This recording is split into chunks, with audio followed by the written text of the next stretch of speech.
Good evening, Who Dat Nation, and happy Wednesday on a Thursday, Bayou Blitz family.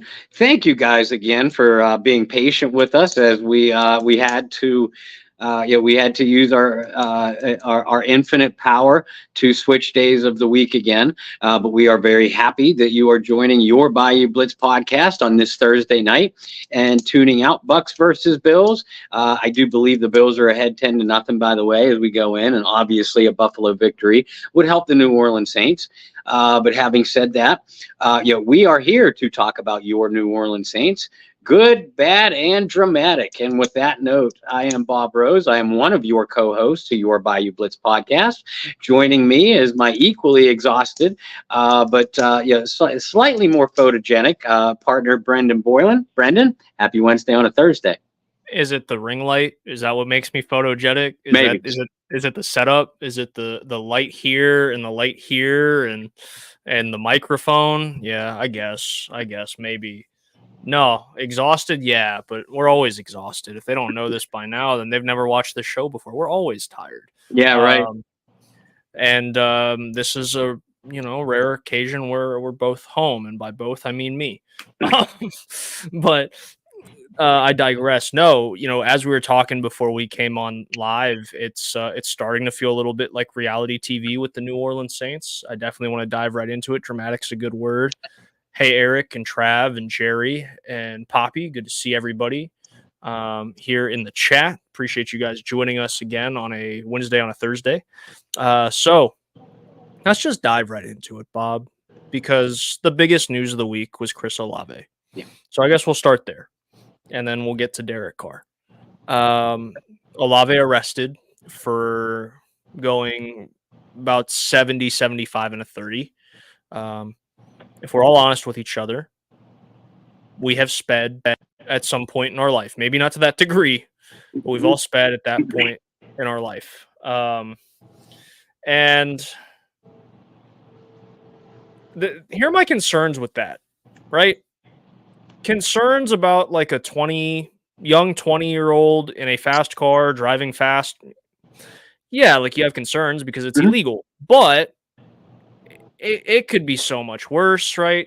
He didn't have any drugs in the car. He didn't have any weapon. Like, there's a lot of things that could have been a lot worse. It was a routine traffic stop, right? So let's go ahead and get that out of the way. Routine traffic stop, arrested for speeding to that degree, right? I don't know the proper police terminology, but well, once you get up to that degree of speed over the speed limit, you can, and Chris was charged with reckless endangerment reckless endangerment with a motor vehicle, which usually carries an extra fine.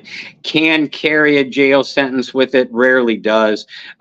Chances are very good he'll lose his license for a period of time, a month, couple months, and again, hefty fine. And when it comes to police departments, in every state and most townships, that's all they're really interested in is the dollars and cents. Right. As far as the reaction or overreaction of well, Chris Olave was arrested. He was taken into custody. He was handcuffed. They shouldn't have done that, or they should have done that. Look, many times, even on a routine stop, when you're out of your vehicle, or anytime an on-site questioning has to happen, the person in question is more often than not put in handcuffs, so that way it doesn't become a safety issue for the police or for the person in question. I'm not going to tell you how I know that firsthand. I'll just play dumb and say I read it. But no, I mean, that doesn't mean that the police were out to get Chris Olave or he was targeted or anything like that. He broke the law, and he's going to get punished for it. There will likely not be a suspension involved. At least there sure as hell shouldn't be, because again, Brendan, like you mentioned, there were no drugs involved, there were no alcohol involved, no firearm involved, and thankfully nobody was hurt, whether Chris Olave or any other bystanders. So it is what it is. It's a traffic mess up that almost all of us walking the face of the earth have done. Whether we've been caught for it or not is another question. I guess one of the concerns I have is I don't want to say lack of reaction because there's plenty of reaction from the fan base, analysts, what have you. Maybe the lack of there from Olave and his family, seeing tweets from his brother saying it's not a big deal. He was just coming back from CVS. That can be interpreted a couple ways. I do understand what he was saying. It's not like it was a high-speed chase. Like, it's not like Chris was doing anything illegal before that. He was just coming home. Chris's reaction to the police department releasing the video is another story. Just keep that one to yourself, because if anything, you're doing more damage than good by saying like, "Oh, they're out to get me," kind of a thing. Yeah, it's a bad look. I get it. You can go through, and I think it was like their YouTube page, that police department. There hadn't been a video posted in many years. That was the first one. It's easy when you put a NFL player in handcuffs to throw that on and get clicks. Sure. I get it. But Chris, and I'm not that much older than Chris Olave is. It's not a good look. Right. Bob is not either. Clearly, Bob doesn't look a day over 18. No. Never. But that's just not a good look. Next time, hopefully there isn't a next time. Yeah. But if there is, just keep it to yourself. And again, I get where he's coming from, but it's not a good look. Yeah, I mean, he has a right, and his family has a right to be upset that the Kenner Police Department posted it on their YouTube page when, like you said, they hadn't had any activity in 5 years or something close to that. Certainly that's ridiculous. But I mean, guess what? If you don't break the law, chances are you won't be in that situation anyway. So you can look at it from both sides. The Kenner Police Department, they went too far, but Chris Olave did break the law, and he deserves to face the consequences, the legal consequences for it. Sure. So that's Chris Olave getting arrested. Not as bad as people had maybe made it out to be. No. Certainly when you see the headline, Chris Olave arrested, your head jumps to worst case scenario. And this is not as bad as it could be. It does not need to be completely dismissed by any means. No. But it was clearly not as bad as a lot of people were assuming when the news broke. I want to get from here to Derek Carr. And this is where Olave kind of plays into this, is you all know, if you watched the game, even if you didn't watch the game and you caught up on it later, just about everybody here knows that there was a particular third down where Chris Olave stopped running a go route, and Carr was a little animated following that play. Well, somewhere down the line, whether it was immediately after the game or interviews later in the week, Derek Carr said something to the degree of, "My frustration was not towards Olave." Something along those lines. Well, the problem with that, Derek, is I would say, I don't know this for fact, but if there's 32 teams in the league and each team has a starting quarterback, right? I'm still on good terms here, right? Everything is right? So far, yeah. I would assume that all 32 starting quarterbacks have some sort of microphone on them for games. And if it's not all 32, it is a strong percentage for NFL films. Right. Or if they don't, a player or referee close to them does. Right. How many cameras do we have at games now? Right? Like, I've worked on the production side of that, guys. It's ridiculous the amount of access you have at that type of level, right? We love it when we're watching sports on TV. Sure. Sometimes players are not aware that anything they do and say can and will be caught on camera or microphone. Long story short, Derek Carr had some NFL films tape come out from that play. And Derek Carr was clearly voicing his frustration towards Chris Olave, saying, "Chris, finish the route." So what are you doing? Keep running. Something like that. So And you're right. If he's not talking to Olave, then someone needs to drug test Derek Carr because he's on something he shouldn't be. there's probably some, yeah. But here's the thing: this is not a good look for No. Derek Carr, who did come out today in the media and had like a little. I use the phrase coach speak a lot. This is quarterback speak. This is leader in front of camera a lot speak about where he is with Chris Olave. They FaceTime this week. We don't know where he is, mentally with everything going on. Da da da da da da. And it's like an orchestra, right? When you go through these interviews through the middle of the week, because you're very much like da da da da da da. And that's the rhythm and sound to every answer you give every week. Fine, Derek. Derek speaks well with the media. Great. Fantastic. There are some quarterbacks that are terrible speaking to the media, right? There are some players, not just quarterbacks. There are players that are just awful in front of cameras. Derek, pretty good. Pretty well versed, well spoken, has been in the league a long time, knows the drill. It's great to speak about one of your teammates that way after they've been arrested, after they've been in the news for the wrong reasons. Mm-hmm. I have a problem when you speak that way about a teammate on the same day or within the same 24-hour period where you get caught lying about frustrations towards that teammate. It looks Harvey Dent-ish, right? It looks two-faced. Like Nice. it doesn't look good, right?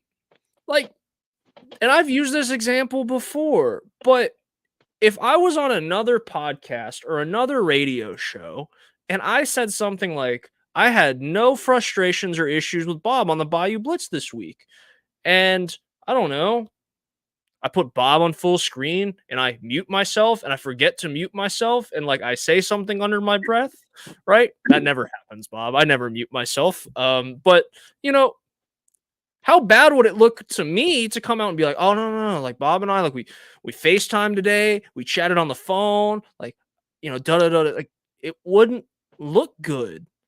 It looks better to just own up and go, you know what? I had some frustrations on that particular route, right? Mm-hmm. We have some miscommunication issues. I expressed my frustrations in the wrong way and didn't do it behind closed doors or whatever you want to say. Like I said, Derek Carr, well versed, well spoken. You could come up or have your PR guy write whatever you want about that situation, but just own up to it and not be like, oh yeah, we FaceTime this week, everything's great. We got iced chai tea lattes at Starbucks. Like, we don't need to do that whole song and dance because it makes you look bad to a fan base that is slowly starting to turn on you. This is the very last thing Derek Carr needed to do. Yeah. And it's very subtle, right? And your average fan thinks nothing of it. But what's one thing you and I know from covering this team for a very long time? There's not a whole lot of average fans that are Saints fans. They are true and true, through and through, bleed black and gold, and eat up every piece of media that gets put out there. So that's where we're at with Derek Carr. And a lot of this fan base recognizes that. I recognize this. You recognize this. Bob, you've been a pro athlete. You may not have had as many cameras in your face as Derek Carr does on a weekly basis. No. Never. But when you have close relationships and quarterbacks and receivers do, you were a volleyball guy and you were, a doubles partner with a certain individual, you have your frustrations. Mm-hmm. But how bad of a look is this when you work that close with someone on a week-to-week basis and you don't address the fact that you didn't just lie like to the person, right? It's a lot easier to clean up a lie. Like if I lied to you, Bob, I could just call you and be like, listen, Bob, I was not truthful about this situation. I apologize, whatever. Really easy to clean up. But Derek lied in front of cameras. Yeah.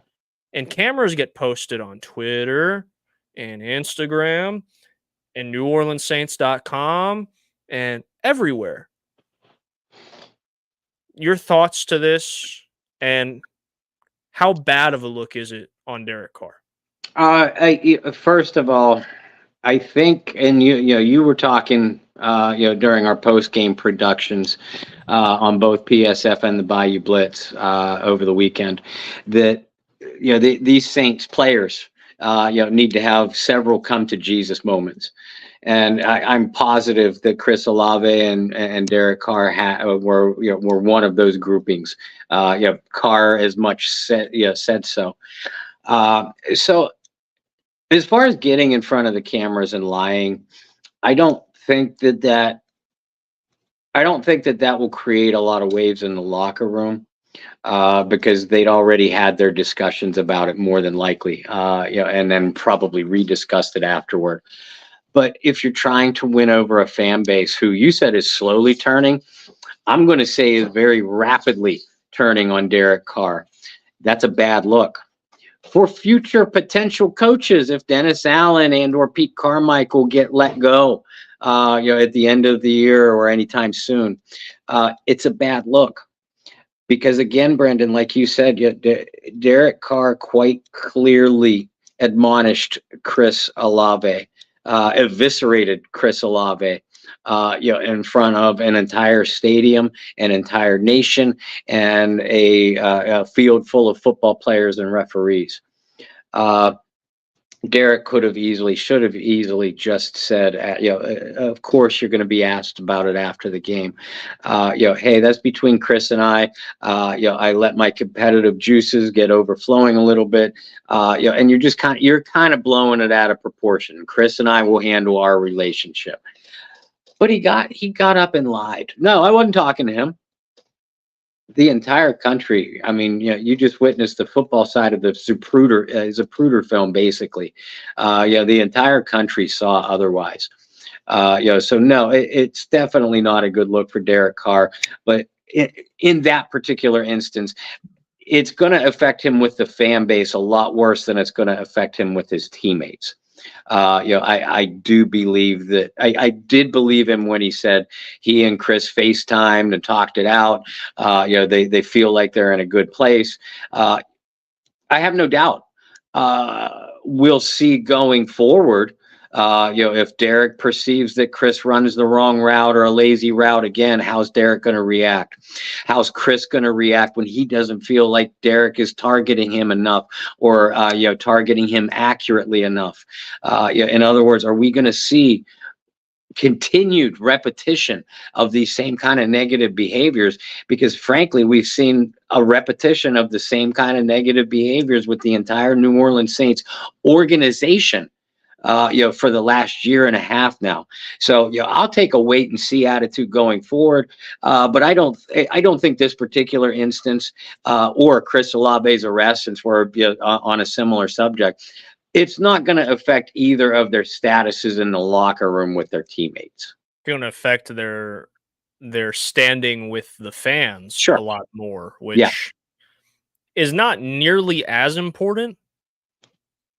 But maybe it is, and especially with a franchise that's this close with the community, maybe it will.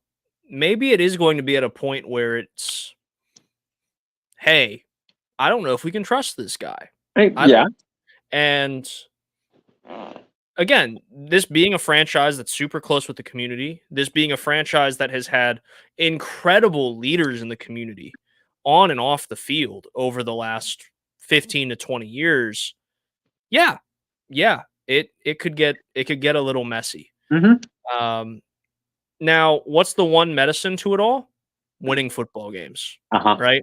Would we be having these conversations if the Saints were winning? Maybe not. I'm sure we'd still be having conversation about the Olave arrest. I don't know if we'd be going into so much detail and looking into little details about, Derek Carr lied.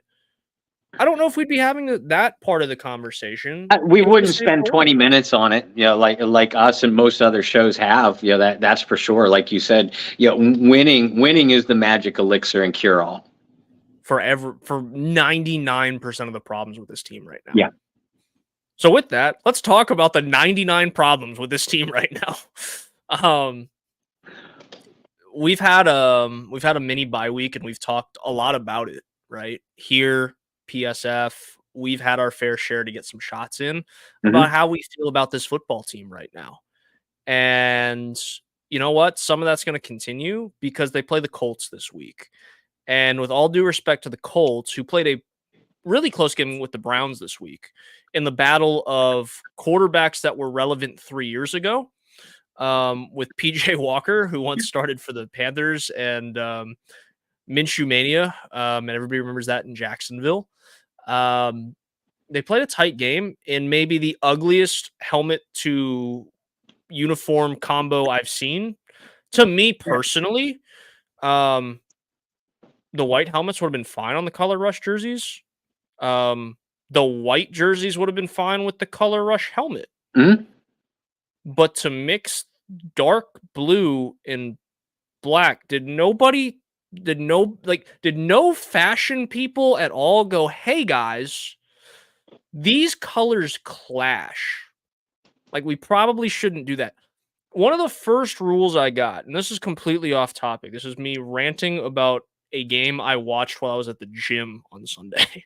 But one of the first things I learned when I was getting on TV with, ESPN Plus and E3 was like, do not wear a black shirt with a navy blazer. Do not wear a navy shirt with a black blazer. Like, it looks bad, right? And you kind of got coached on, hey, do not wear these colors together on TV. So if I'm being told that as someone who's going to have a 30-second slot of my face on TV, why did the team you guys get what I'm saying? It's almost as bad as the colorblind game. You remember that a couple years ago, the all greens and the all reds, like almost as bad as that. But anyway, as long as they don't wear those this week, I'm gonna be fine. That was my 2-minute rant on jersey combos. Maybe I am exhausted, but I digress. This Colts team's not very good, right? And we knew that even if Anthony Richardson was going to play. And I did think he turned some heads in the time that he did play. I think people were more impressed with him than they thought they would be. Unfortunately, rookie season gets cut short with the shoulder injury, grade 3 AC sprain, if I remember correctly. That they go and have surgery on. He's out for the year. This is a team that on paper, the Saints shouldn't manhandle. The Saints shouldn't win this game easily, but on paper, the Saints should be favored in this matchup. On paper. We've used that phrase a lot this year. On paper. This is a really golden opportunity to steer the ship in the right direction. It's a really good opportunity to get back to 500, sit, look at yourself in the mirror through 8 weeks, and go, what type of football team do we want to be? Because right now, if we keep winning, we could find ourselves in the playoffs. If we continue to play poorly, we're going to see ourselves at home. And if we continue to be mediocre, well, we're going to finish the season with a mediocre record. That might slide in as, a wild card, something that you and I, Bob, very familiar with over the last 2 years, because that's exactly where they were the last 2 years. My biggest thing, and it's the second part of what you see out on your screen after Olave, Saints look to cancel outside noise. It's not a lot of outside noise, because in all actuality, it's noise that you've created from the inside. You have damaged yourself. We're calling it outside noise because, you can have things that you do inside that damage you and your friendships and your families and whatnot, in like a human situation, not like a football situation, just your usual daily life. Well, that doesn't get broadcast to the world. Things that you do to yourself in a locker room, in the National Football League, things that you do in front of cameras, with NFL films, your poor play on the field, all that gets broadcast to the national media and fans in the world. And at that point, it becomes outside noise. But I do not want to get it twisted. And Bob gave me the okay. So I appreciate that, Bob. But this is not outside noise that was created from the outside. This is all things that are self-inflicted wounds that have been grabbed by the outside and blown up. Whether that's what we spent the first 20 minutes talking about between arrests and lying, whether it is what we were talking about all weekend with this team being, frankly, bad. Like, we both called them just a bad football team, Mhm. an offense that, for whatever reason, still doesn't understand what the purpose of being in the red zone is, or a defense that has slowly gotten worse over the last 2 weeks, despite being a top 5 defense in yards allowed this season. Mhm. Bob, when you look at this matchup against Indianapolis, I'm sure you agree with me that this is an on paper winnable football game. But more than anything, what do you have to see out of this team? I have to see the New Orleans Saints play hard and smart for 4 quarters. This is not something that's not a combination that we have seen at all from this team in the 24 games under Dennis Allen, even during their wins. If anybody, maybe the Patriots, who were just an beyond awful team. Maybe the Patriots game this year. Other than that, maybe the Eagles game late last year. Other than that, I'm really hard pressed to sit here and point out a game where I could say the New Orleans Saints played hard, smart, and efficient for all 4 quarters. In every phase of the game. I can't. I mean, there have been some great wins. Falcons season opener last year, but they had an awful first half. Historic comeback in the second half. Some other wins. Cleveland. They played a really gutty game. In icy conditions. At the holidays where it's always tougher to keep focused on the road. Maybe that was a pretty complete win also. Titans New this England. year, ugly. Panthers this year, ugly. And I'm not talking. You can win ugly games and still play hard, but we're seeing letdowns from the offense, or letdowns from the defense, or letdowns from the special teams, either mentally, physically, or in most cases both. So it would not surprise me if the Indianapolis Colts beat the Saints by 10 points or more this weekend. I'm not predicting it. I don't necessarily think it will happen, but it wouldn't surprise me because the Colts are playing hard. I've seen. I saw the Browns Colts game last weekend where Indianapolis got flat out jobbed. We'll use the term Goodelled from now on. But Indianapolis is not going to be confused for a perennial playoff team where they stand now talent-wise. But also, as I typically do before, in preparation for an opponent, I'll go back and watch at least a few game films of said opponent. And the game film, the film I've seen of the Indianapolis Colts this year, they got a lot of holes to fix. They got a lot of talent that they need to add, to be a good team. But they play hard. And they play fast, and they will keep coming at you. And we're all wondering if the Saints have any how much fight the Saints have left in them. When you're facing as much adversity as New Orleans is right now, the worst thing that you can do is face a young and hungry opponent that's going to keep coming at you.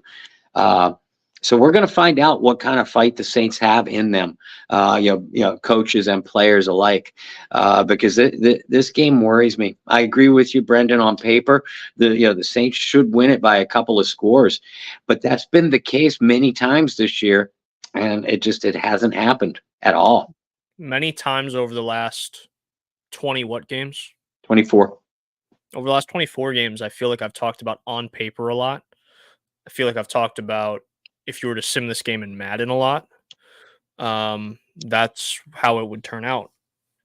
And I'm a little worried about this one too. Not that the Colts are playing any outstanding football right now. No. They're not a desperate team that you're scared to face. But there is something about a youthful team. And there is something about a quarterback that might be a little PO'd about what happened a few years ago. Right? And I've made this argument before, and maybe this is me looking too much into it, but I can tell you when you play somebody in the mental mindset of I still deserve to be a starter in the league, or I got screwed out of my starting job, they're in a completely different stratosphere mentally than a quarterback that is just your standard. Like, I made this comparison last week, so we're just going to start throwing this into every show. If you have a quarterback that's like right at the Andy Dalton line, facing like them, that's going to start every week and be an average quarterback, compared to a guy who is, like I said, PO'd about the situation and probably got screwed a little bit. It's not Gardner Minshew's fault that the Jags got the number 1 pick and drafted a guy that's supposed to be a generational talent. I don't blame him. It's not his fault. But do I think Gardner Minshew played well enough to have at least stuck around on that football team? I do. At least as an insurance policy, as a guy who's been here, understands it, earned his job as just a quarterback in the NFL. You're facing that guy. And it does worry me. Now, I don't think Gardner Minshew is going to turn into like, Joe Montana and just have an incredible game this Sunday. But you're playing a guy who's in a completely different mental mindset than a lot of other people. You have Zach Moss, who has played decent the last couple weeks for Indianapolis. He was the second lead. He was the league's second leading rusher coming into last week's games. I don't know where he stands now, but coming into Week 7, he was the NFL's second leading rusher. So there's pieces there. You're playing a young team that has nothing to lose at this point. Lost their starting quarterback for the season. You look at that and go, "Oh, season's over." But these guys are like, "We got nothing to lose. There's no pressure." There's something dangerous about facing a team like that. Absolutely. And especially when you're playing as poor as the Saints have the last few weeks. This is not a gimme game. No. Like when this schedule came out in whenever the schedule got released, I'll be honest, I looked at this game and I said, yeah, that should be an easy win. Mm-hmm. You got that circled. When you're doing your preseason, picks for wins and losses, this week against the Colts was circled as should be a dub, or you're already highlighting it in green, or whatever you guys do, because on paper, even with Richardson, if he was playing, you would feel like, well, the Saints should win this game. Not the case after what we've seen thus far. So, last 30 minutes of the show, I guess we'll dive into a more true preview of what this game should look like. We'll stick with the Colts offense to start. I talked about Gardner Minshew, talked about Zach Moss. They had a really weird situation with Jonathan Taylor, still do have a weird situation there with one of the best running backs in football when healthy. And this is an offensive line that's been rebuilt, but hasn't really gotten significantly better outside of like Quentin Nelson.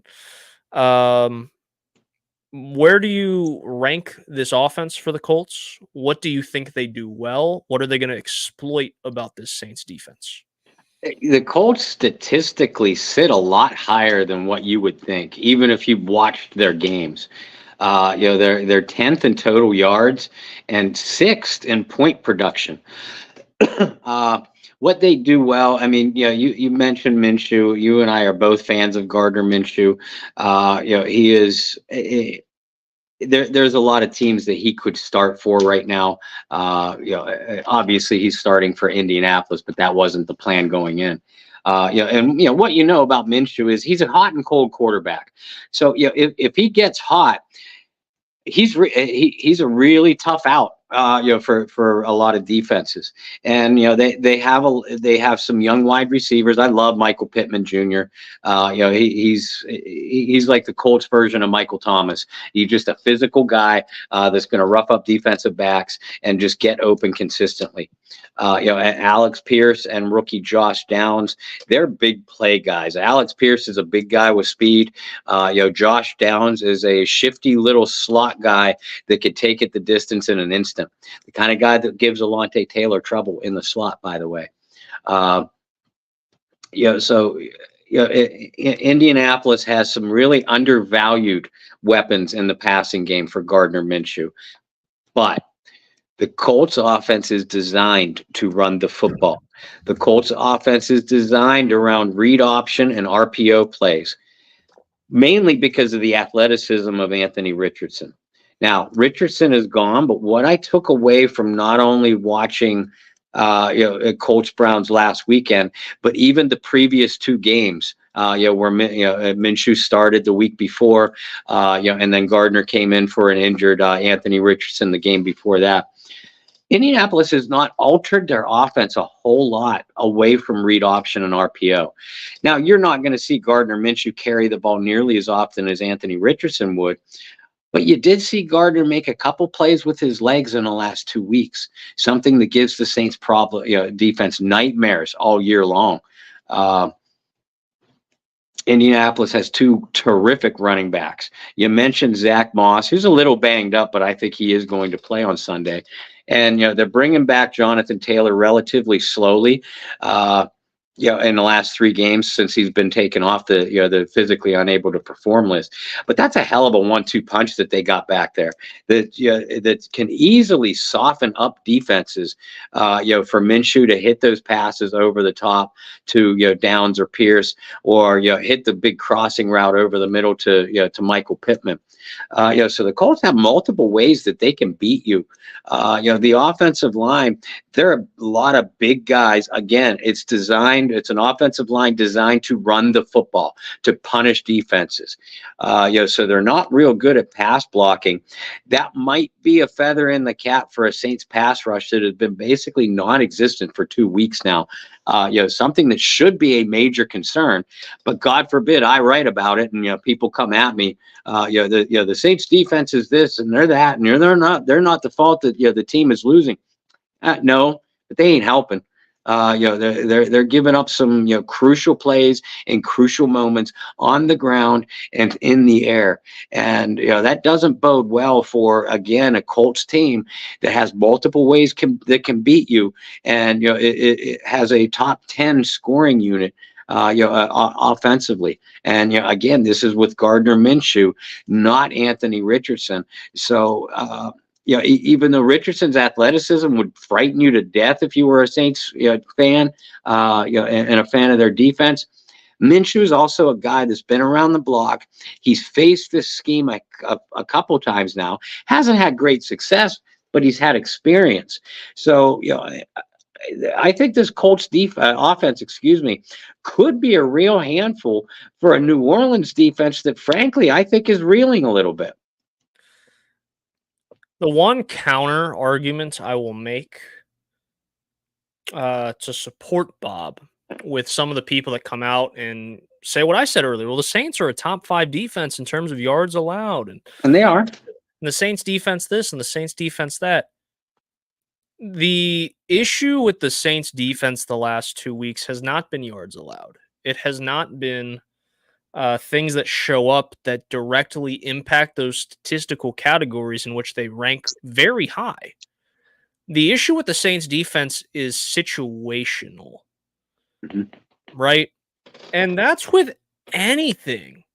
Now, you don't turn around and say they're a bad defense, right? But you turn around and go, you know what? Giving up that touchdown to Christian Kirk when they did sucked the wind out of that stadium. Yeah. Sucked the breath out of that sideline. Great defenses don't do that. Exactly. Great defenses. I mean, Kirk, Evan Ingram, both very good players, but also Agnew and Tim Jones, who combined, they pulled in 17 of 22 targets for 188 yards against the Saints, who, by the way, did not get a single quarterback hit on Trevor Lawrence and only recorded 3 pressures all night long. And that wasn't just last week. I saw those same problems against C.J. Stroud. We saw those same problems in the fourth quarter against Jordan Love, and we saw those same problems against Baker Mayfield. So this is repetitive, folks. This has happened more than once this season. People are starting to figure out the weaknesses of this defense. And again, it's all situational, right? And that's not just in football. That's across every sport. You can have an offense that is killer instinct. You can have a defense that you can rely on to make a big play. But if it's late in the game, if it's in the fourth quarter and there's a bad communication and a bad hiccup defensively, that doesn't mean the defense all of a sudden goes from good top 5 in terms of rankings to just being the worst defense in the world. But it does mean that, hey, you got some problems because, like Bob said, great defenses don't have those hiccups. Great defenses apply pressure. Great defenses do this, that, and the other. And I guarantee you, as some of you watch throughout the NFL season, the NBA season just started. Congrats to the Pels on winning night 1. While we're at it, you're going to have moments in watching both those teams where you go, oh, but their offense or their defense is really elite and they do this really well. They're going to have a hiccup at some point in the season, and you're going to completely understand what we're saying. If you don't want to believe it now with the Saints, it'll happen with the Pels, and you'll know exactly what we're saying. And that's not me dissing on the Pels. It's a long season. It's going to happen, right? You guys will know it when you see it, but that's just the reality of it. They're not a bad defense, but they've shown instances where you go, you know what? If they were really that good, that wouldn't happen. And that's kind of where we are. The Saints have a top defense, top 15 defense. And that's all Saints fans have been asking for 20 years. If we just had a top 15 defense, if we just had a top 10 defense, just had a top 10 defense. It's a top 10 defense in the league. But to be elite, to be great, to be in that top 3, you can't let Christian Kirk have the touchdown that he did. You can't let Baker Mayfield look like a Pro Bowl quarterback. That's not dissing Baker Mayfield either. I really like Baker Mayfield. It's the same. You know? And I want to answer this because John just threw it out there, and it's something we have not talked about enough, Bob. Is Cameron Jordan getting extra attention, or are we seeing the decline of Cam Jordan? Bob, that's one of your guys. So I'm going to put you on the full screen. I'll let you answer that question. We are starting to see a slow decline of Cam Jordan. But it's not like he's a decrepit, way past his prime player. I don't think Cameron Jordan is a guy that can single-handedly destroy an offense anymore. He once was that player. That doesn't mean that he needs to be, kind of shoot out the door. It just means it would be nice if an Isaiah Foskey or a Peyton Turner would develop, to give Cam a little bit of breather. So that way he's not having to play 80 and 85% of the defensive snaps, because at this stage of Cam Jordan's career, and he's 34 years old, I think that Cam would be a lot more effective in big situations, especially rushing the passer, if he was given more breathers during the course of the game. Cam, and I saw this with Cam last year too, and even the year before a little bit. Cam used to be a guy that if he was dealing with a single blocker on the edge, pretty much didn't matter who that blocker was going to be. He was going to be in the backfield. Now we have seen Cam Jordan be contained by single team blocking more times than we're comfortable with. Does that mean he's a bad player or over the hill? No, not necessarily. It just means he's human. Cam, still a nice closing burst to the football, but no longer that elite burst. That's why we see a guy with, statistically, with 1 sack, but 12 pressures. And frankly, that's Pro Football Reference's number. If I were to go back and chart my own pressures, I'd probably have Cam closer to 18, 19 pressures, but still, again, only 1 sack. So he's not finishing plays like we're used to seeing. And as a result, it's having a trickle down effect on the rest of the defensive line, who needs to step up a little bit better. Carl Granderson playing very, very good football. Brian Bresee playing very, very good football. Cam Jordan, we need to see better statistical production from him. We need to see him finish plays. but it's not like you should be ready to put Cam Jordan on the bench or fit him for the white belt and retirement shoes anytime soon. I've said this over the last few years, and it's one of my very, very, very, very, very, very few knocks on Cameron Jordan. Is over the last 3 years, the sack numbers have not been spread out like they once were. It has came like the floodgates have opened. He'd get like 3 in a game, and he wouldn't record a sack for a couple games, and get 2 the next, and then wouldn't record, right? And he'd get to his minimum 7.5, whatever that magic number has been throughout his career. But it would be done that way, opposed to he had a sack in 3 consecutive weeks, didn't get a sack, then had a sack in 4 or whatever combination you want. That was one of my knocks over the last 3 years. Is it came in spurts and it wasn't consistent. And that's why we had been begging for a complementary piece, which I think you found in Carl Granderson, and that was a slower moving process. He developed into a guy that the Saints can be very proud of in their development process. But you're right. You can't be ready to be up. It's over. It's not like quarterbacks, right? And I always use Peyton Manning as an example of a quarterback where just one day you flipped on the TV and you're like, what the heck happened to Peyton Manning? Right. Like, this is not the same situation with Cameron Jordan. You're not like flipping on the TV or going to the Superdome and being like, what the heck happened to Cameron Jordan? You just look at the numbers and you're a little appalled because of what you're used to seeing. And to Bob's point, creating pressures, not finishing plays. There's a couple instances, specifically with that Buccaneers game against Baker Mayfield, where I felt like Cam was half a second too late. Yes. If he got there half a second earlier, he gets like 2 sacks with Baker Mayfield in that game. Yeah. You go back and watch the tape. And I saw the same thing against Jordan Love, Ryan Tannehill, Bryce Young too. Again, I go back to, and I know Peyton Turner is on IR right now, but if they could have gotten better development, more rapid development from Peyton Turner, Isaiah Foskey, then you get to use Cam in a rotation instead of having to force him to play 80 to 85% of the defensive snaps. Again, he's 34 years old, and he has done that at such a high level for so many years.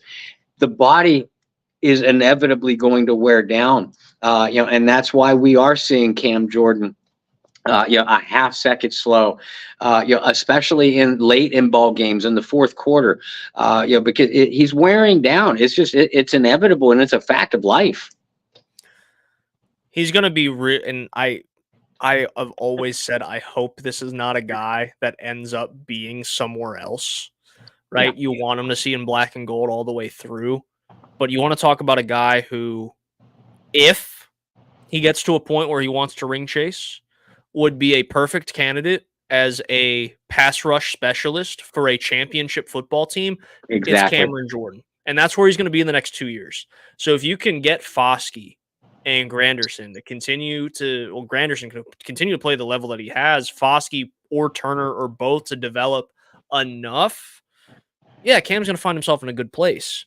But I think you hit the nail on the head is this is a guy you really want playing like 70% of your snaps and slowly see that number trickle down towards just pass rush situations or a third down where you really need to stop because you know how good he is against the run as well. That's what you want to see, opposed to him being a guy where you look in, you're like, holy hell, he played 85, 90, 95% of the snaps. And that was a big question coming into the year between DeMario and Cam, who, DeMario statistically too is not having like this stellar season compared to years past. It's not bad, but when you talk about a guy who finally made a Pro Bowl, you look at those numbers and you're like, like good, not all pro-esque like we're used to. And how's the question coming in the year? Your 2 best defensive players, arguably, are past 34, right? Or 34 or older at this point. Like Bob said, father time doesn't stop for anybody. And for some people, it's much more rapid. For some people, it's slower. And for some people, it's just like an average rate, like what we're seeing with Cam now. And trust me, we've watched enough of Cam Jordan where it may be this Sunday, it may be a couple weeks down the road, where he comes out and he has a 3 or 4 sack game. Yeah. And you go, okay, there's Cameron Jordan. But we just can't expect him to come out and record sacks week in and week out like he used to. Especially at this point in his career and especially late in games. But while we have a little bit of time, let's talk about the Saints offense. It's unfortunately been the talking point of a lot of our shows lately. And I have a very bad feeling it's going to continue to be the talk of our shows throughout the remainder of the season. It's a Colts defense that I think could give the Saints some issues. But frankly, with how the offensive line is played, I think any defense could give the Saints issues. I'm not saying that a group of middle schoolers could give the Saints issues, but I'm not ruling it out at this point either. Right. This is an offense that is in very, very, very dire need of a good game. Define good game? At this point, I have no freaking clue of how to define a good game for this team. Honestly, I think it just drives that end in the end zone. Yeah. Right. At this point, that to me is a good game. That's a good outing. Because statistically speaking, Carr's went over 300 yards last week. Mm-hmm. Kamara has been very effectively used, which is something that I applaud Pete Carmichael for. Mm-hmm. I didn't think he'd get that one right, but he's got that one right. Statistical categories that are a concern. Shaheed's still not touching the ball a whole lot. Obviously, Olave, we've talked a lot about that. Mike Thomas has still been consistent. That's nice. Not seeing a whole lot out of the tight ends. Jawan's been hurt, but not seeing a whole lot out of the tight ends. Jimmy Graham's usage. Like, really? Like, I know he's not what he was, but you mean to tell me Jimmy's not going to get a target on third down?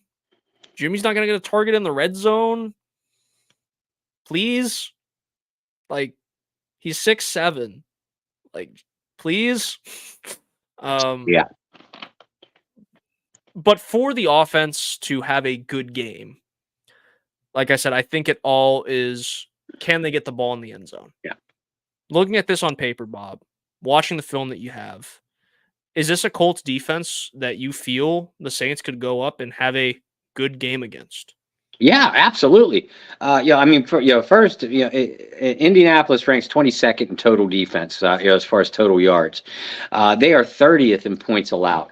They struggle in the red zone. The Colts do. They've given up 12 touchdown runs, which is 31st in the National Football League. They don't put a lot of pressure on the passer, but Samson Ekibom or Ebucum and Brenson Buckner, Kwity Paye, they're going to get after the quarterback. So they have the ability to pressure your passer both inside and outside. Ryan Ramczyk looks like he's on track to come back, be back in the starting lineup this week. James Hurst does not. So that begs the question, are they going to start Trevor Penning or are they going to start Andrus Peat outside at left tackle? Right now it's looking Andrus Peat. Jawan Johnson, to your point, looks like he's finally going to be back onto the field.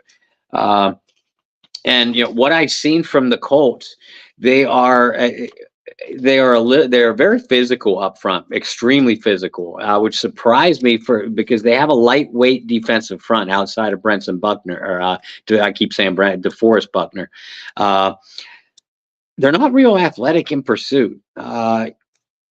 They look like they have athletic linebackers, but they're either taking the wrong angles or just not recognizing the outside plays quick enough. So they're getting beat on the edges, but they're also extremely vulnerable. Because of that, they over pursue a lot, which leaves them vulnerable to cutback runs and misdirection plays. Coverage wise, they disguise their. Gus Bradley's their defensive coordinator, and he's a terrific defensive mind. They disguise their coverages very well, and they have rangy safeties. But they'll play a lot of off coverage, with their cornerbacks, and they're very vulnerable in the middle. That is where the Saints should attack. But that's also where the Saints haven't attacked. They don't use Michael Thomas in the middle. They don't use Jimmy Graham in the middle. Jawan Johnson hasn't been around to be used in the middle. It feels like Derek Carr is going through some kind of PTSD, about throwing to the middle, because he does not throw into coverage. And if he does, you could tell he doesn't want to, so he's delayed in letting go of that ball. He's not throwing receivers open. So again, the Saints have the talent, to and match up well schematically. Should match up well schematically with what the Colts don't do well and what the Colts do best. But the Saints have to actually execute. They have to come in with a fairly intelligent, or at least a competent game plan, and then the players out on the field have to execute. And it's not something we've seen from this unit.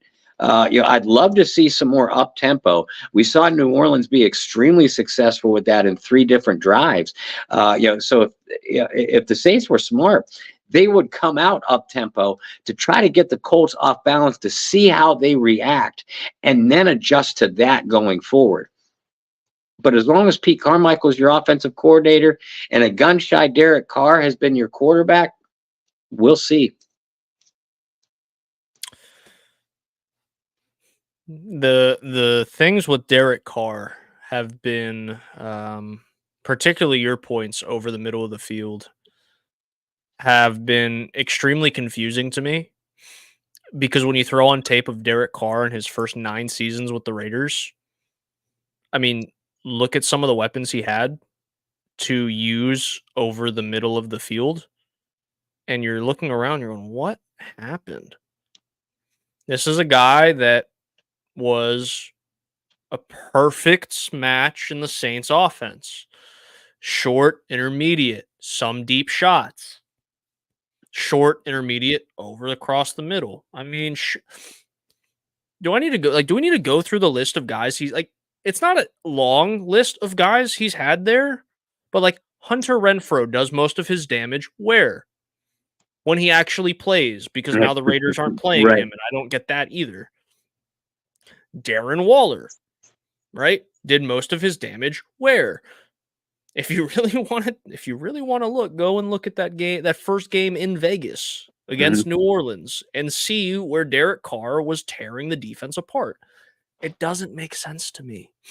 It really doesn't. Now, the Colts do have some names on that defense, right? Guys that have proven to be quality pieces. Shaq Leonard on that defense, a guy who came in as one of the hottest rookies we'd seen at linebacker since maybe like Luke Kuechly, in terms of making an immediate impact for a team. But you're right, Bob. This is I don't want to say bad, but they're not a great defense. They have holes. I expect Taysom Hill to be used a lot in the red zone. Yeah. You threw that number around, 31st in the league in surrendering rushing touchdowns. Like, I expect a big dose of Taysom Hill, which is going to annoy Alvin Kamara fantasy owners, rightfully so. Expect it, guys. I'm giving you guys a heads up. Expect it. Yeah.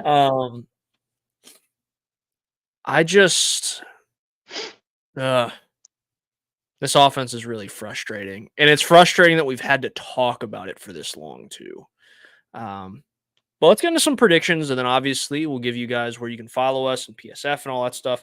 Bob, do you have a score prediction for this game? If you're, understand that this could change before Sunday because I'm so on the fence right now.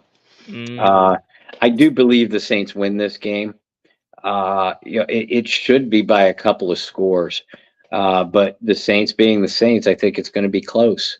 I do think that they pull this one out by a 23-20 score. I think the offense will have a better outing. But again, we're going to see them settle for some field goals. Because they get to the red zone. They are playing a lot better between the 20s. They're at least moving the football. Uh, they're using Alvin Kamara. The one thing Pete Carmichael cannot be knocked for this year is using Alvin Kamara. And he's trying to get him into space too. So I think that happens. I have this feeling that we're going to see a big game from either Olave or Shaheed. Maybe both. It would be nice, for both. New Orleans is throwing the ball. Carr has thrown 105 passes in the last 2 weeks combined. That's not going to get it done. So I think we'll see a more balanced New Orleans attack, and I think we'll see a more efficient New Orleans offense, in this. And I do think that the defense is going to get a couple of turnovers. As long as they can keep Minshew from getting hot early, and shut down the Colts running game early. Something they've not been able to do against Jacksonville or Houston in the last 2 weeks. But when you're facing the Colts, you got to shut down Jonathan Taylor, and this year Taylor and Zach Moss. As long as Demario Davis plays, and he's on track to, I think that he will. It might be an ugly game at times. Maybe a slower pace game than what people want. But I'm going to go Saints 23-20. Mm-hmm. Yeah, see, I have a bad feeling about this one. I just do. And part of it, too, is until you show me something different, why should I have any faith that you're going to score points? That's it. And that's where I'm at with this team. Even facing a poor defense that's poor in the red zone. Like I said, he's not putting up the numbers he did before, but like Shaq Leonard is a hell of a football player who comes from a small school, by the way, right? SC State. So I don't. This is going to sound terrible, and some of you guys are going to hate me for this, but like I have no faith in this offense right now, and I don't have a reason to have any faith in this offense right now. Correct. So, yeah, like you can't call it a trap game because it's not like the Saints are any good, so you can't even can't throw that term around. But like that's the closest feeling I have to this game is the Saints should win this game, but I don't have a feeling they're going to. I'm going to be so specific, and it's not going to change on PSF either. So don't expect it to tune in and me change it up because this is how I feel wholeheartedly because I have PTSD watching the games the last couple weeks. The Saints are going to lose this game 21-17. They're going to have the ball in the red zone with a chance to win the football game and will not be able to convert for the third consecutive week. Because that's what they've shown me they're capable of. They've shown me that they're capable of getting there, putting themselves in a position to win, and not closing the job. And that's the way I see it happening. The defense does enough to keep them in the game for the third consecutive game. Maybe not the Jacksonville game, but this defense does enough to put them in a position where they can win the football game. And the offense gets to the red zone and forgets how to play football. Or forgets how to call plays, whichever one you guys want to say.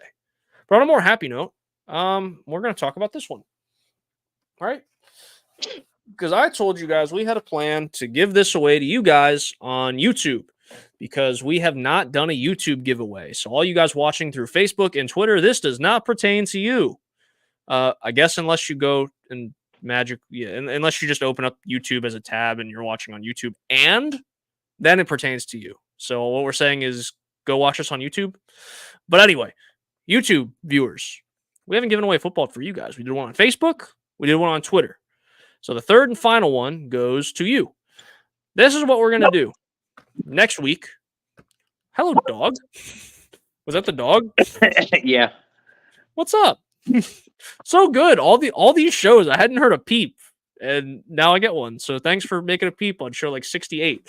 But nonetheless, this is for you guys, and so we're gonna give it away next Wednesday because we're actually, Lord willing, going to stream on a Wednesday We like think. normal. We think. We think this is gonna be given away next week. All we're gonna do is we're gonna start the show at the 30-minute mark. I'm going to go through the comments in the chat. All you have to do, you can type some bogus. You can type a letter. You can type hello. We don't care. As long as you're active in the chat, I'm going to go through it. We're going to pick a winner and we're going to get a way to get in contact with you guys. And I know a lot of you said, well, we don't do social media. Well, we're going to get a Bayou Blitz email. We had one. I think we still have one. So we'll give that to you guys. We'll say, hey, so-and-so, you're the winner. Email us. Now, if I get 10 emails saying that you won, then we're going to have a little bit of a problem. Let's use the honesty system here, guys. But we're just going to say, hey, you won. And then from there, we can figure out, one, if you want it white, the white panel, no signatures, or if you want, Bob and I to sign it, we can do a little ship here, ship there, and ship to you. But we're going to figure all that out. So yeah, definitely tune in next Wednesday. We're going to be giving this one away to you guys on YouTube. Bob, in the meantime, you still got some articles coming out this week. Yeah. People still need John Butler. You see that comment? No, I don't see comments anymore. I don't know why. Oh, weird. He said, I just emailed you in advance. That was good. Well, you know what? You're automatically disqualified from the giveaway because of that comment. We will send you something else just because of that comment. Just kidding. Bob, where can everybody follow you in your work as they prep for this Week 8 matchup against the Indianapolis Colts? Folks, thanks again for being patient with us and tuning in with us this evening. I can be followed on Facebook, Bob Rose, ROSE, on Twitter at BobbyR2613. All of my written publications can be followed via the Saints News Network at Saints News on Twitter. And I do, I previewed, two aspects of the defensive side, for the New Orleans Saints against the Indianapolis Colts. The next 2 days, I'm going to be doing the offensive side, the rushing attack, and passing attack as well. So make sure you tune in for that. I apologize. I'm punchy tired myself. Make sure you also tune in to our Bayou, or give a join to our Bayou Blitz Facebook group and Bayou Blitz Twitter page at Bayou Blitz Pod. Y'all have done a great job of making that two very powerful entities. We hope that you keep doing that as well. I'd like to have a giveaway going forward, a contest, going forward for only members of both of those pages, because we know you're tuning in every week. And get your friends, family members, other Saints fans involved in those groups too. We'd love to make this a specified show for members of those groups, along with YouTube, of course, going forward. And you guys are doing a great job of helping us head that direction. And for myself, you can follow me on just about everything at BT Boylan. Make sure you catch us on PSF as well. If you haven't downloaded the app, download the app, add and join the Saints chat. We will be streaming there. Might have to push that to Saturday, Bob. I got this was fun. I can share this because it's fun. So some high schools do this. I'm not sure about up there. High school football down in the South is very, very religious practice, right? Some parts of the country, it's the same. But on senior nights, the seniors down here typically gift one of their jerseys to their favorite teacher and have the teacher honored with them for their senior night. Katie was given a jersey from one of her students. That's awesome. So we're going to be out at their senior night, supporting them tomorrow night. So probably no PSF tomorrow night, but we will be on sometime between now and kickoff for a little bit of a preview show on PSF. I hope you guys join us there. Make sure you check out Bob, all the stuff with the Saints News Network, along with John and Kyle and Ross. And until we see you next time, whether it's here, whether it's PSF, I hope you guys have enjoyed us. We love hanging out with you. Until next time, find some peace, spread love, practice positivity. See you guys later.